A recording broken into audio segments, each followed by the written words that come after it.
Hey, Raising America family, have you seen these headlines? Look it, is owning a home unattainable? Google searches for mortgage help near 2009 peak. We spoke to the one and only Glenda Baker. You probably recognize her from either a TikTok commercial or for her just being a celebrity real estate agent. And she tells us why we are turning into a nation of renters.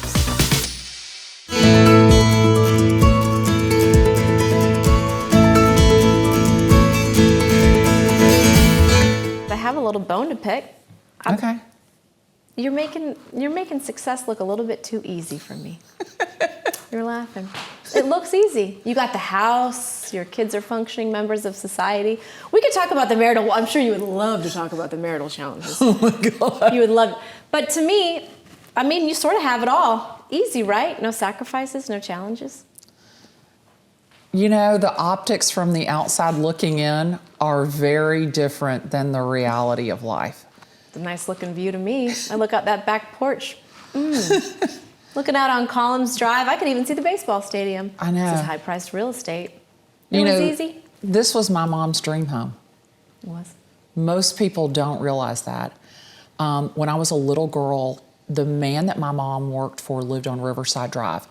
And we'd have to come out here and bring papers to him. And when we'd come out, my mom loved driving along Collins Drive.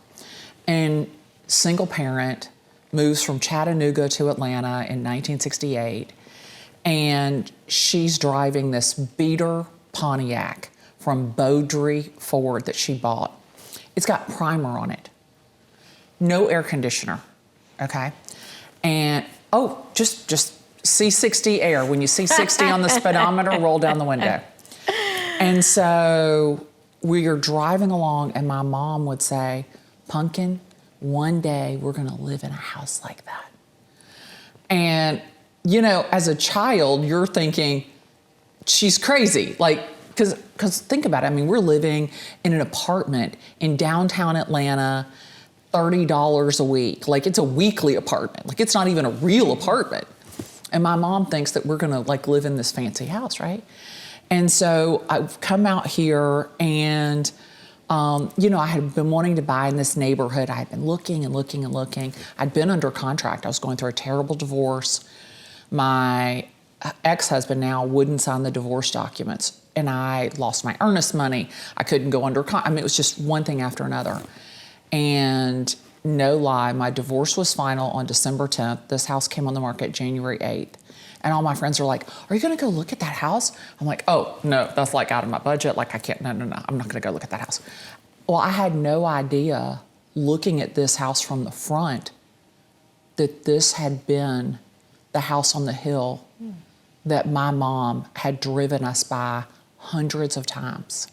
And I walk in the door and I look to the left and I see this room and I'm like, oh, wait a minute, it can't be that house.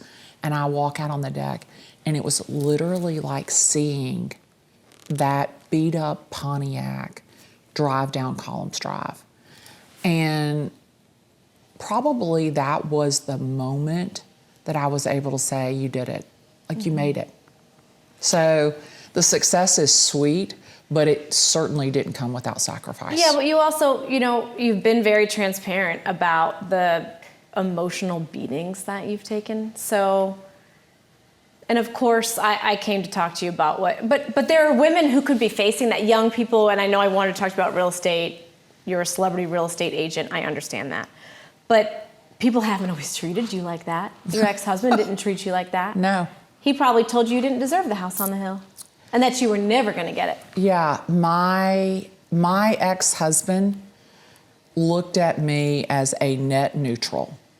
In a worst case scenario, I could take care of myself and my kids. And in a best case scenario, I added to his assets. So you were like a little chip. Oh yeah, exactly. I was a calculated risk. And I remember, you know, we're going through this divorce and he says to me, and I said to him, I'm like, look, we don't have any children together. You know, you are very successful. I've been successful. You know, let's just part ways. We can part as friends. You know, we can do this relatively easy. and he looked at me straight in my face. I was sitting in the house that we had lived in together. He had maintained that property. I had gone over there to talk to him. And he looked at me straight in my face and he goes, in Georgia, you're married till you're divorced and you are a cash cow. I have no interest in letting you go because 50% of every penny you make comes straight to me. And I was like, I just got a little sweaty. I was like, oh, wait a minute. Like, he's not going to be nice about this. Like, it was in that moment that I was like, oh, this is bad. I mean, I was, because I had no idea that was his mindset with me. And I remember leaving, and I remember going, I was living at our rental house. We had a rental house. And I was living at that rental house with my son. My son was 19 years old. No lie. I am sobbing. I am crying my eyes out. And my little son comes down the stairs, worry, like you can see it in his face. And I said to him, I said, I am so stupid. I'm so stupid. I believe that he loved me. I can't believe that this is happening to me. And I will never forget, my son took me by the shoulders and he said, stop that right now. Stop talking mean to yourself. He said, because you loved somebody and you trusted them, that doesn't make you stupid. It made your love honest. He said, don't talk mean to yourself, Mom. And I remember right then thinking to myself, I don't want my son to see that, and he's right. And right then, from that moment forward, I was just like, my name is Glenda Baker, amazing things happen to me. My name is Glenda Baker, I'm a woman of action. And my name is Glenda Baker, amazing things will happen with me.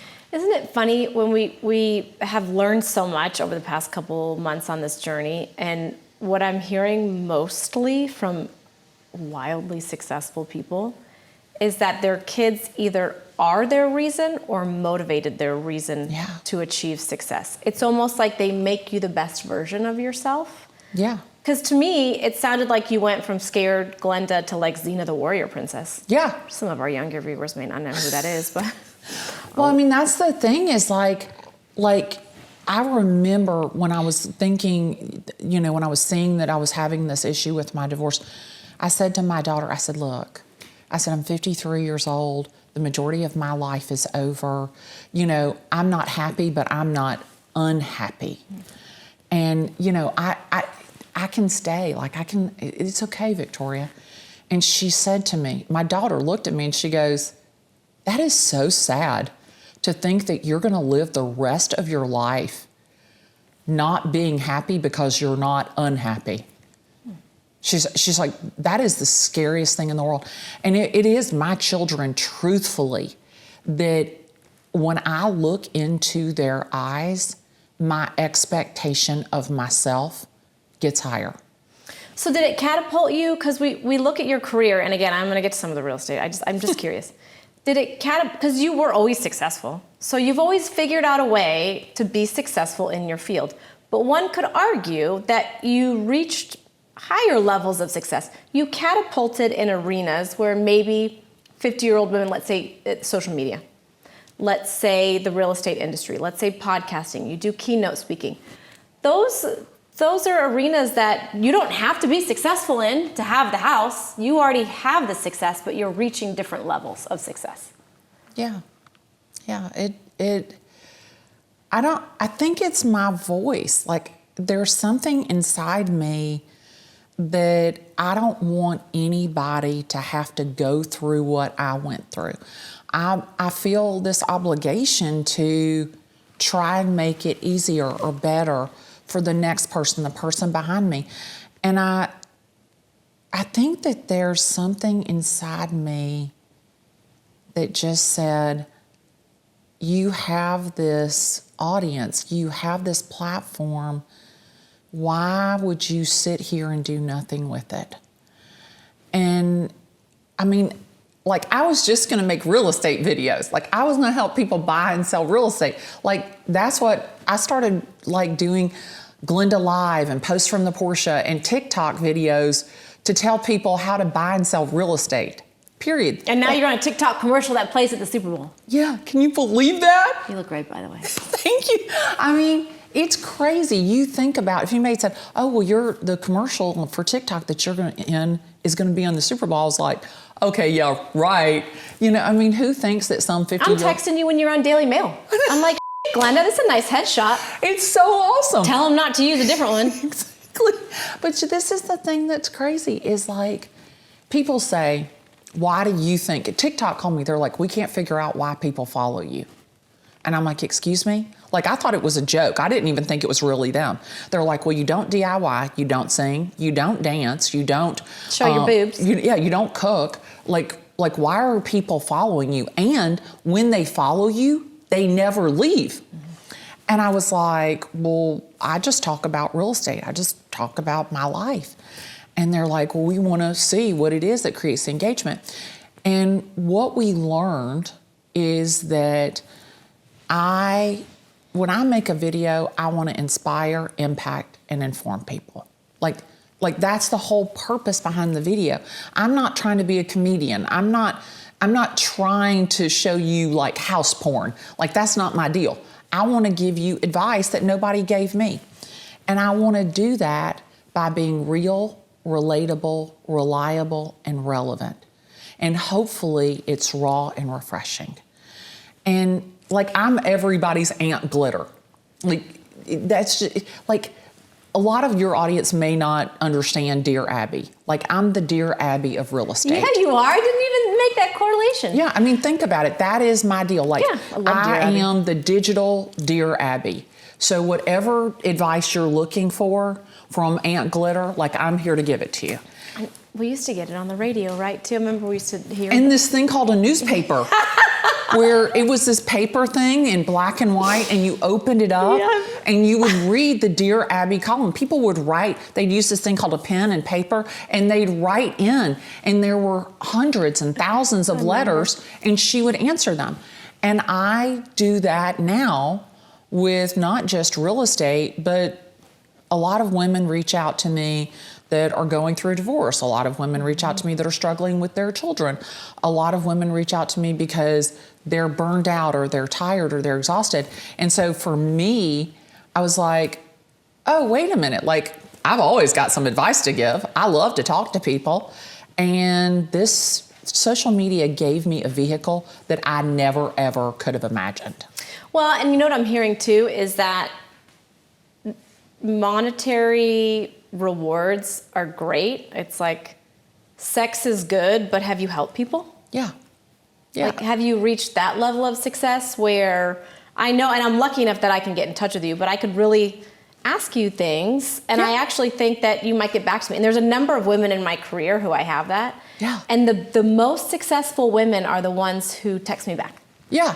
Well, and I love the video, the voice text. Oh my gosh, I love the voice text because then they know that it's really me. Because especially like in the Instagram DMs, when people will come into my DM and I voice text them back and I'm like, hey, there's this guy that I was texting last night who follows me and he's got like 700,000 followers and he follows me. I'm like, hell yeah. How do I not know that you, like, I didn't know who he was. He just popped up. And so I sent him a voice text. And I'm like, hey, this is Glenda Baker. I want to send you a voice text so you know that it's really me and not some, AI. And I think that is the thing is like I try and answer the DMs. I try and respond in the comments because I want people to know that it's really me. There's not some virtual assistant in, God knows where. Like, all the posting is me. All the videos are me. And a lot of people are like, oh, you could make an AI avatar.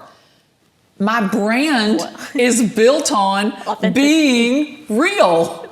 Like, what the fuck? Like, did you just hear what you said? No lie. Now this is Botox, but it's there's skin on top of it. Hello? I mean, I never met an injectable I didn't like. That's come on now. This is the thing is like, just because I've got a little bit of Botox or a lot of bit of Botox, like, that doesn't make me not real. All the stuff coming out, all the thoughts are mine.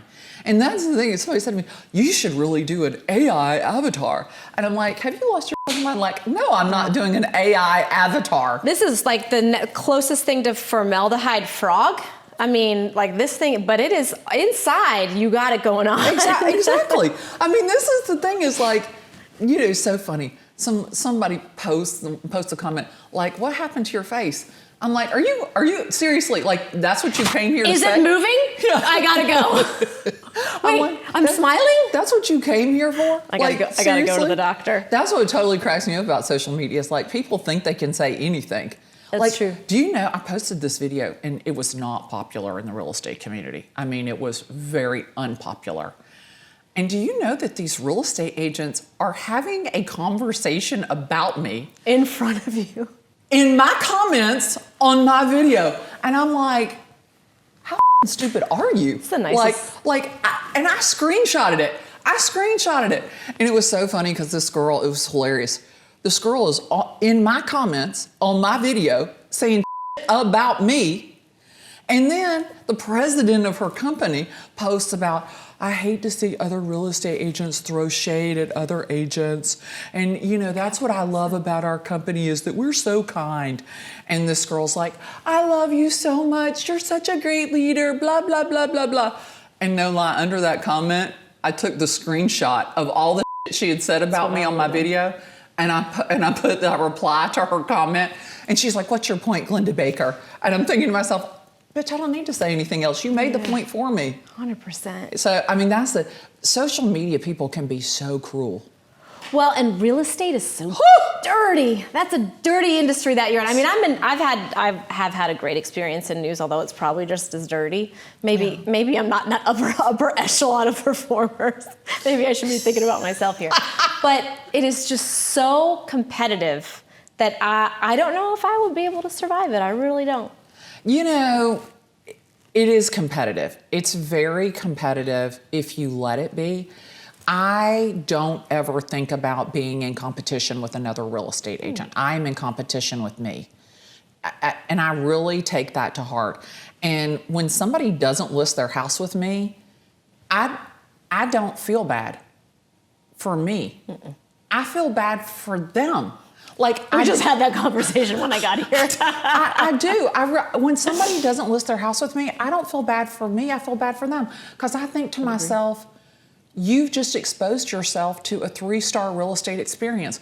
The agent that you selected to work with is not nearly as good as me, and I will watch it. I didn't get a listing. I went on an appointment, I guess 2 weeks ago, and the people didn't list with me. And I was like, oh, I felt like, and this is the most precious couple. And they need to sell house A to get to house B. Their family's growing. They're growing out of their house.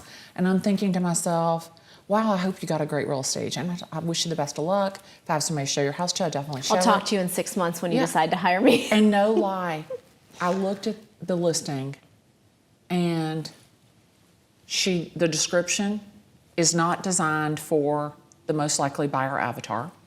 The listing description has none of the words that are important that if you're searching for a home in Marietta, Georgia, this is how you would find it.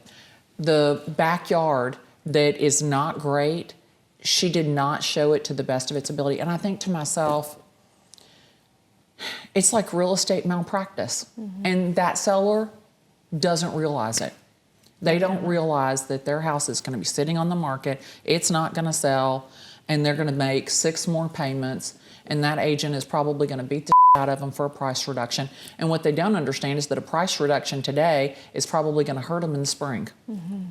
Yeah, well, we just had that off camera, didn't we? We did. Sorry about that. You know, when we talked a little bit about raising kids, this was before the interview began.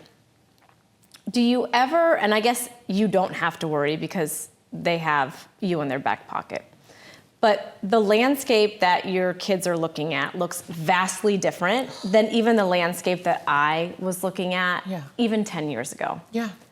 What keeps you up at night as someone who has sort of watched this play out? So I know you love to call yourself a dinosaur. You're a great looking dinosaur, by the way. Thank you. Like, looks super hot.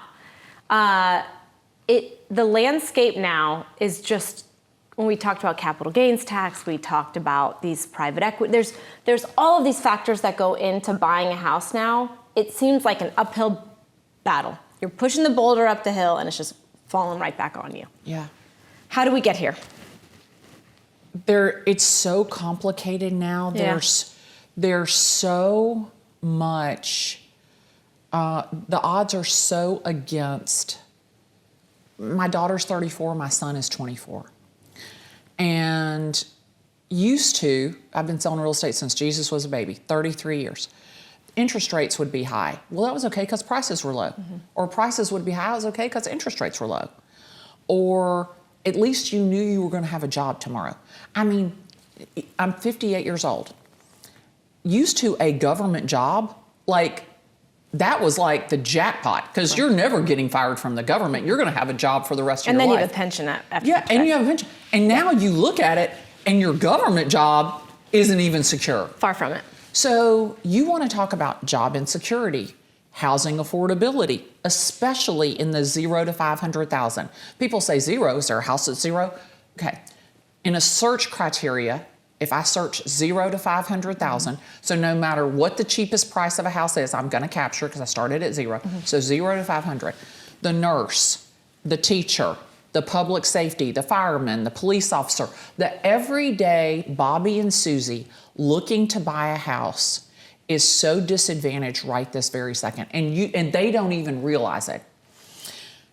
They're disadvantaged because 27% of the Atlanta market is owned by corporations that are renting back the American dream to you. They are. They're telling you that you want to be a renter. You don't want to be an owner. You don't want to deal with the maintenance. You don't want to deal with this. You don't want to deal with that. You just want to be a renter. Well, you do understand that as a renter, you are at the mercy of that landlord. They can go up on the rent. They can choose not to rent it to you anymore. Like, you are at the mercy of someone else for your living, which keeps you on the hamster wheel. What scares the hell out of me for my kids is, will they ever be able to get off of the hamster wheel?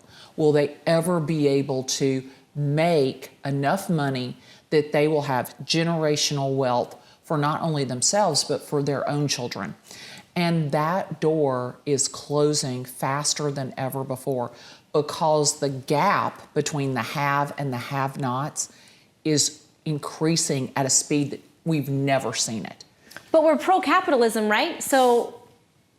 Well, yeah, because all the rich people own all the stuff. Right? But so that's what I'm saying is that I could tell you that, and you would agree, we live in the greatest place on I mean, planet Earth. we're doing well. That's the thing is like, and the optics are, wait a minute, Glenda, she's living the dream. She's in her mom's dream home. She's in some fancy ass neighborhood. She's driving a fancy car, got a great job, selling a ton of houses. Praise the Lord and pass the money. That's what you're thinking. But the thing about it is that if I didn't sell another house tomorrow and I needed to sell this house, the value that it's gone up, I'm going to be taxed on it. That's the thing. Like, I just paid my property tax bill, $16,000. Yeah, how'd that feel? My electric bill. Guess who lives here? Me, one person, $471. The landscaper, the swimming pool, the roof. I got a leak right here in this bedroom because it's been raining like cats and dogs. I see your deck's just been redone. Redoing the deck. I'd love to see the price on that. And this is the thing. Who do you think's paying for that? I'm paying for it.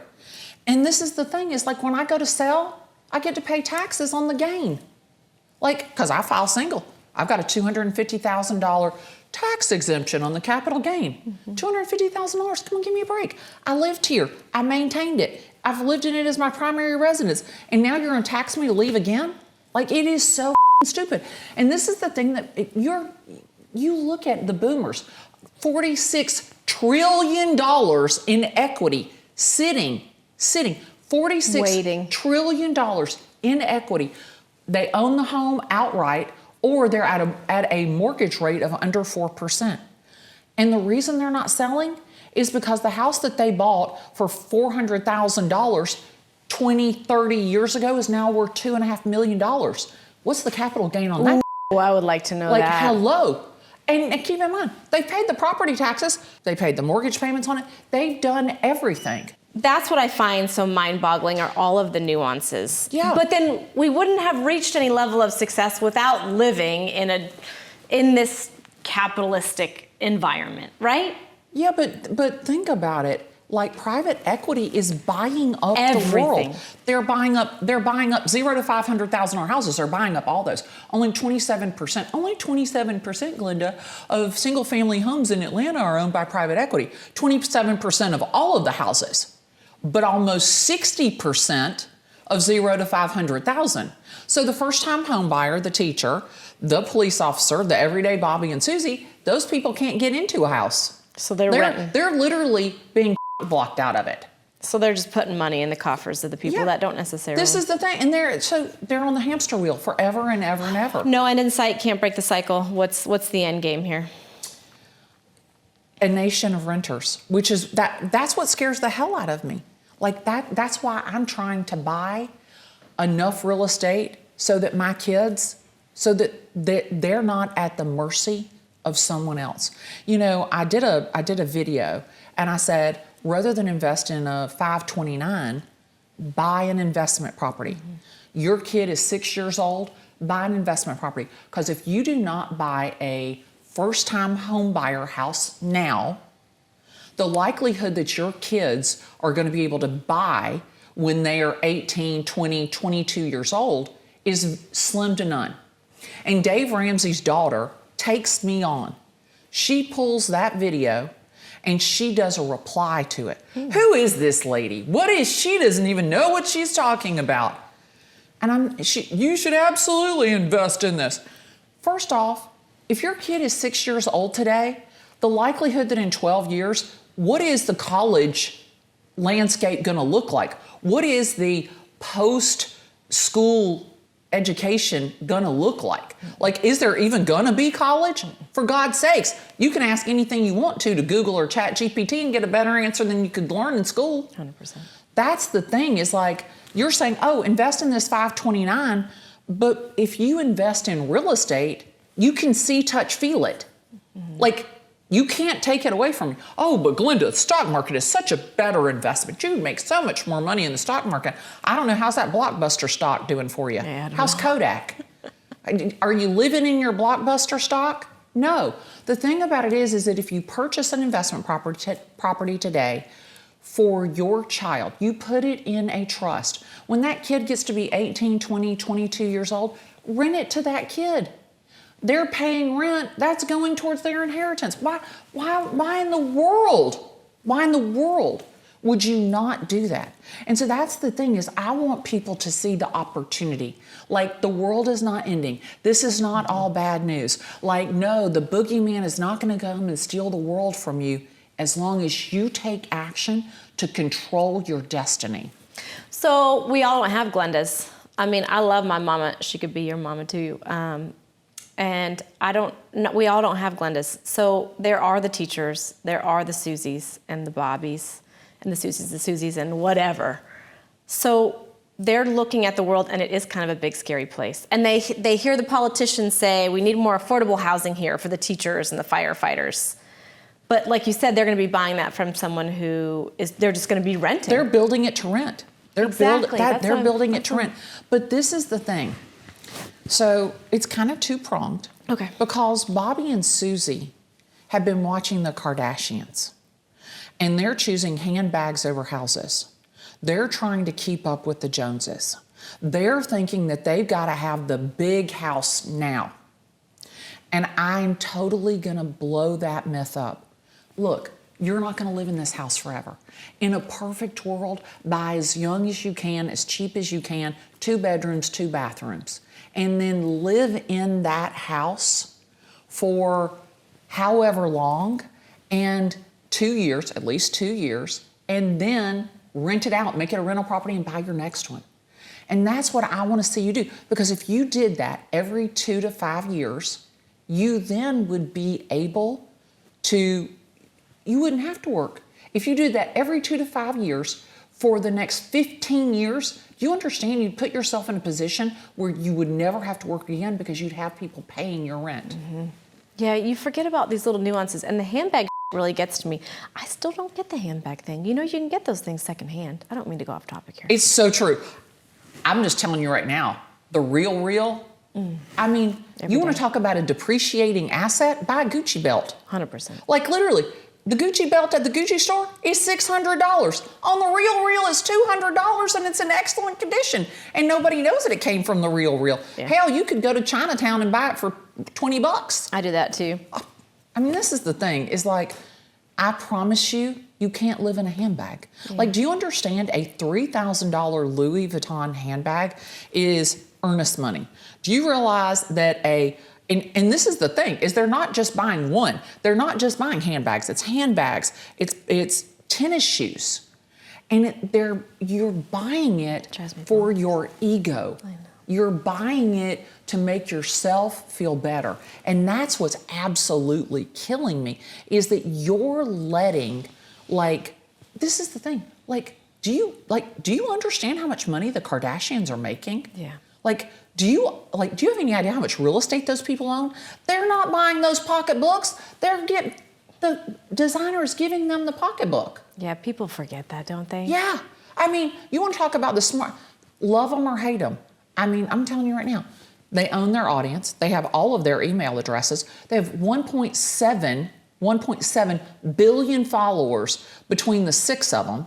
And they've got 71% of their email addresses. So if Instagram went away tomorrow, doesn't matter to them, because they have everybody's email address. And this is the thing, is they take you through the funnel. And you want to talk about private labeling. Like, she gets a lipstick in a white box, puts her name on it, praise the Lord, and pass the money. She has no inventory. She has no brick and mortar. She has absolutely zero risk. And they're making more money than they can count. And they just, the whole picture, man. And they're selling it to you. They're selling it to you, and they're bankrupting you and making themselves rich. And we are eating it up. Faster than you can imagine. It's crazy. Binge eating it up. Yeah. So when we talk about this, we talk about this younger generation, and I think that, you know, as a parent, there are so many fears that we have, whether it be home buying, whether them eating up these social media influencers. But at the same time, I mean, that's how we're making a living. That it's a little bit disheartening when you think about what we're leaving for our kids. Do you ever feel disheartened, or how do you feel? I don't feel disheartened. I feel like there's so much opportunity. I like that. Because there's never been access to information like there is today. And that's why I talk to agents all of the time. It's not about virality and vanity. It's about visibility and value. Like, where are you bringing the value to your industry? Where are you bringing the value to your audience? What we're doing is we're showing people how to better themselves truthfully. We're not over here trying to, scam somebody into crowdfunding some apartment building purchase. That's not the deal. We're not bullshitting you about stuff. This is the real deal. Like, if you listen to me, if you will go buy a 2-bedroom, 2-bath, all brick ranch house in an area that is relatively safe and rent out the other bedroom and the bathroom, and you live in it for 2 years, you can then either turn around and sell it, or you can keep it as a rental property and buy your next property, and anybody can do that. Anybody. You can buy a $200,000 house for $6,000 down. So what I'm hearing is that you're not looking for policy. You're not looking to point the fingers and blame these big guys who are renting it out. You're saying, I'm going to find a solution. So you're solution seeking. Absolutely. I'm moving from the problem into the solution. And what we find people doing is they want to stay in the problem. They want to point the fingers. It's the Republicans, it's the Democrats, it's the Senate, it's the Congress, it's the president. You can't change that. Our government is so complicated. There is so much red tape. There is so much bureaucracy. There is so many layers of complexity. You're not going to be able to unravel that during your lifetime. Well, that's when you talked about all the private equity renting out. I just don't think that's going to change. I don't think that 67% or the 27%. I just don't think in our lifetime that's going to change. It's not going to change. So that's why I want you to take your own future into your own hands, and I want you to have your hands around what you control. And I'm telling you right now, if you buy real estate, like, It's brick and mortar. It's not a piece of paper that can be falsely augmented or depreciated in a moment. Like it's a house. And as long as you never put yourself in a position to have to sell, you don't over leverage, you don't over mortgage, you always stay in a safe zone, you're always going to be able to either sell it or live in it, period. So I don't hear you. I don't hear you blame. I don't hear you. I don't hear you getting political. Nope. I don't hear you blaming your ex-husbands. No. I don't hear you blaming the burdens of raising children. No. So is that a lifestyle choice, though? Yes. Because we do have a lot of discussions around politics, and we sometimes have people point fingers in the blame game. Yeah. And also in real estate, you know, you are in, this is a purple county, so you have probably staunch Republicans and staunch Democrats. Yeah. So how do you navigate that? Because you really have to stay Switzerland, or you know, your end game is just really making the most bang for your buck. Look, this is the deal, is that just take the presidential election that we just had, okay? So you've got 56% of the people that voted one way. Okay, great. I don't need to say anything derogatory because 56% of the people are going to get mad at me. 100%. Okay? And I don't need to say anything the other way because then 44% of the people are going to get mad at me. Like, I'm in sales. Getting political, and this is the thing, is like you're going to get political on Instagram and you're going to change somebody's mind? No. It is my opinion and what I think. Is that going to change your mind about where you stand and what you think politically? That is ingrained in you. You have your own agenda. You have your own personal reasons for believing whatever it is you believe. And this is the thing, is like, there are lots of things that are one or the other that I'm not 100% on this one or 100% on that one.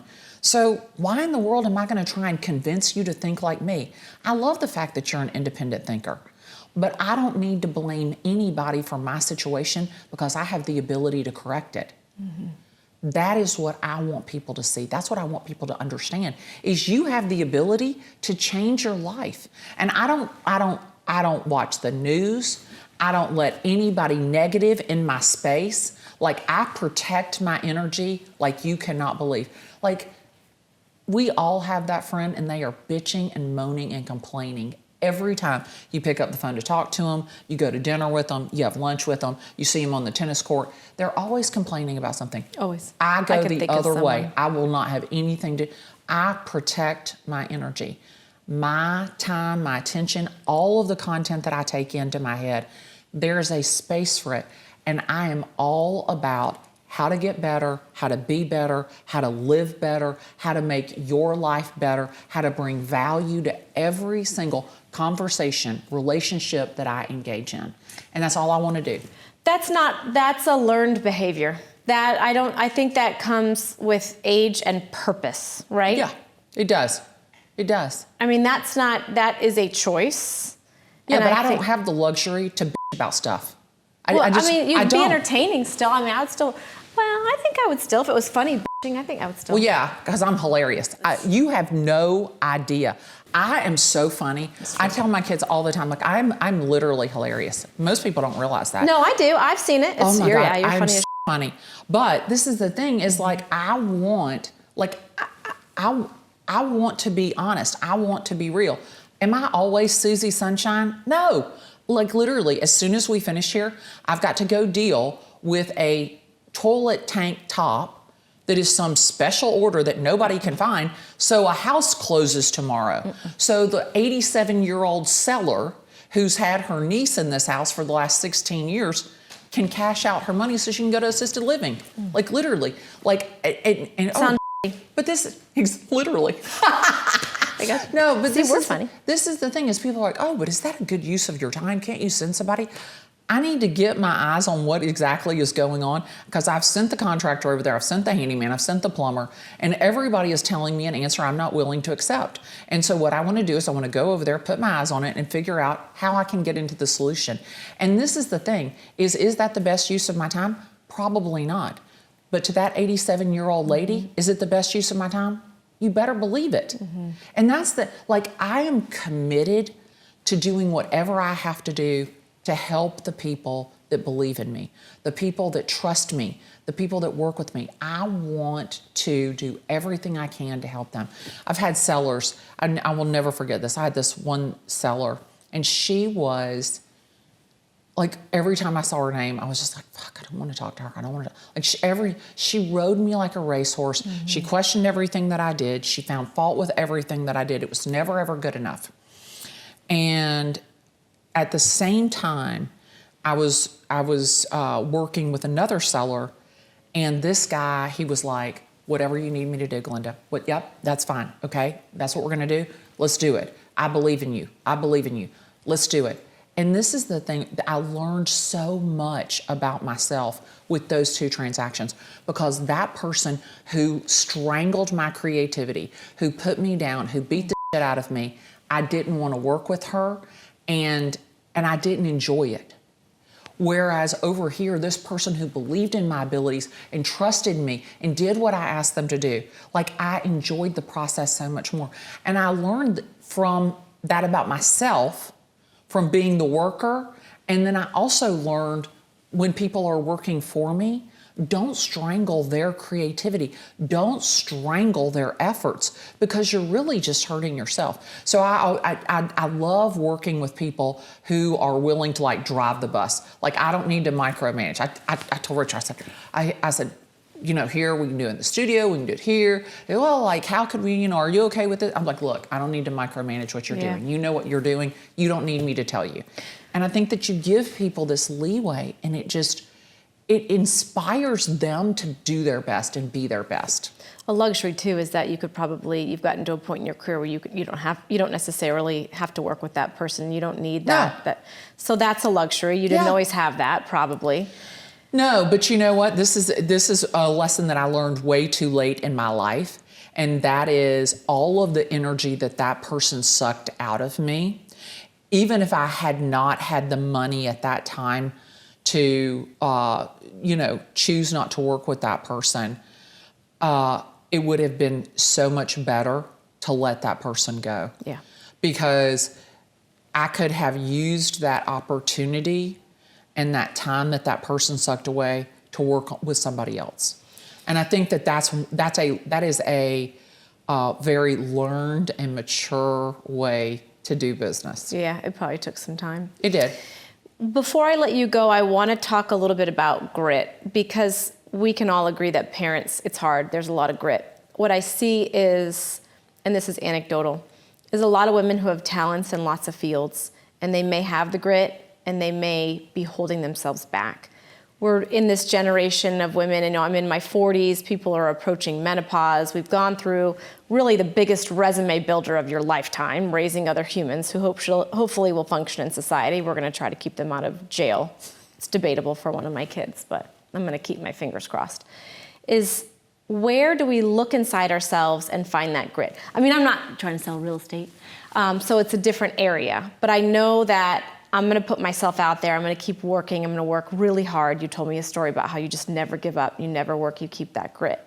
But it could be a fitness influencer, it could be someone who wants to talk about health and wellness, it could be someone who wants to organize your home. How do you find that grit and say, I gotta get out of being a houseplant? Do you wanna get to the end of your life and look back and think, I wish I had done more with my life? Like people talk about, like, aging gracefully. Like, I don't want to age gracefully. I want to literally get to the end of my life and look back and say, damn, that was so much fun. Like I did everything I ever dreamed of. I did everything I ever thought I could. And I did everything I thought I couldn't. I don't ever want to turn around and look back and think, man, Glenda, you really missed that opportunity. I never, ever look back with regret. I look forward with reflection. And every time that I look forward, I think to myself, oh, I can do more. I can do more. Every day I wake up, every single day I wake up, and I think about how can I be the best version of myself? How can I inspire, impact, or inform somebody else? How can I be somebody else's blessing today? And every day I wake up, I open my eyes, and I think to myself, I'm so blessed and I'm so fortunate. In this moment, what can I do to be the best version of myself? And what can I do to help my children and my family and the people who spend time with me? And I say that prayer every single morning. Please, God, just let me be a blessing to someone else today. And it never, ever fails me.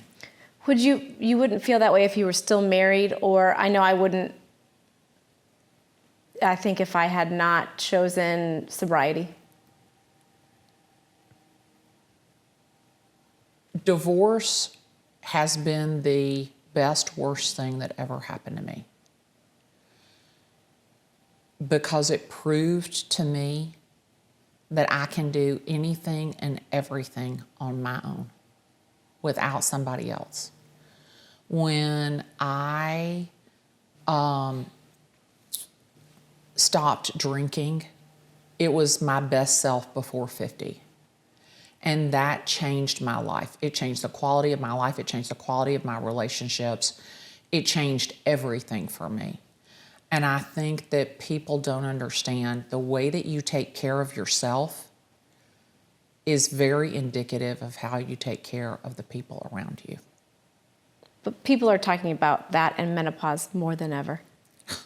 Well, yeah, that's because we're going through it. So many of us are going through it. Sweating. Do you know, I swear to God, I never in my life realized the seriousness of menopause, but I love it because Glenda, I do. are you sure you're not drinking again?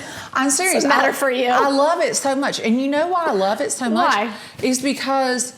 You don't have a period? Well, oh my God. Thank God I got rid of that.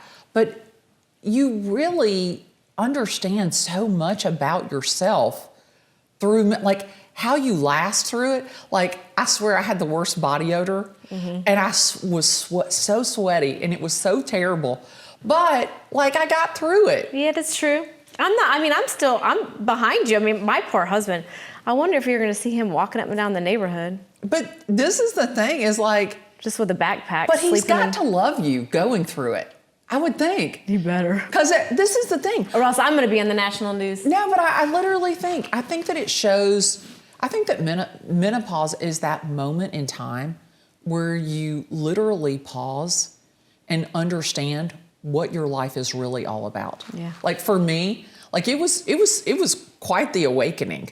Like, yes, I was sweaty and smelly and hot and grouchy, but it really... Sounds like a Tuesday. Yeah, but it really gave me this opportunity to like pause my life and like really just take a moment and just appreciate like that I'd had my children and the life that I had lived. And then also to look and see that probably the best quality of my life was in front of me. Maybe not the most years, but the best quality years are in front of me. Yeah, that's the coolest thing I've ever heard. Yeah. But there better be lots of drugs for me. I want to be like caught in formaldehyde, like a frog, like nice boobs and a great body, but also have so many hormones that I don't even know that I'm going through it. That's what... I have a great hormone. If you need a hormone, I've got the guy. He pumps. You think he'll start giving it to me before I start going on the decline? I'm just here to tell you right now, this guy gives me some potion. People are like, what is it? I'm like, I don't know. I don't know. I hope he never dies. If he does, I hope he has it written down. Because literally, it's so funny. Because like I can tell like when I'm in need, like I'm like 2 weeks out from my appointment, and I can tell like, okay, yeah, I definitely need. But this is the thing, is it is the best. The years after menopause, I think, are the best years of your life. Really? Oh my God, yes. Everything is better. I'm going to hold you to it because we're neighbors, so... It is the best years of your life. You will, once you get on the other side of it, it's literally like a new you. Okay, well, I still have little kids, so I got to get to that. They're going to be sneaking out like your teenagers. God, I got them throwing buses, notes out the bus window, and then I'll get to that. But you enjoy those moments. Like, don't be distracted from what you should be devoted to. Like, don't rush those moments. I would do anything to go back and sit on that table and have that same conversation about, Mom, I'm 14 years old. If you think that I'm not sneaking out again, I'm probably lying to you. Like I wish that I could go back to those moments. I live them now with my grandchildren, and it's so amazing. Can I tell you a story? Yeah, I want to hear it. Okay. So Halloween's coming up, and I am going to be Captain America. And Callie says to me, that's my old grandson, he goes, Glitter, he goes, Captain America's a boy. And I'm like, oh, no, not the Captain America outfit that I have. It's definitely not for a boy. And he goes, let me see it, Glitter. And so sure enough, I pull it up and I show it to him, and he goes, oh, yep, that's not a boy. And so my daughter says to me, she goes, let me see that. And I showed it to her, and she goes, this is your Halloween costume? And I'm like, yeah. She goes, this is where you got it? I'm like, I don't know. It looks like that, I'm sure. She goes, Mom, this is from foreplay.com. She goes, I don't think this is a Halloween costume. Wait, we got to get a picture of it. We got to see it. We got to see it. I'll show it to you. You are going to die. You're going to be walking around with a crotchless Captain America. Okay, I haven't tried it on, and I'm scared to death it might be crotchless. It's going to be cold. You know how cold that's going to be? But this is no, it's Captain America. It's a whole bodysuit. Yeah, there's not going to be covering up your privies. Do you think it's crotchless? I can't wait. I hadn't even thought about that. But just in case it is, I have a Wonder Woman outfit that I'm going to wear. You could put on a tutu or something, but it's going to be cold. You're going to want to... Yeah, I could be Glenda the Good Witch. Yeah, that's right. Thank you, Glenda. Thank you. You're the best. Thanks.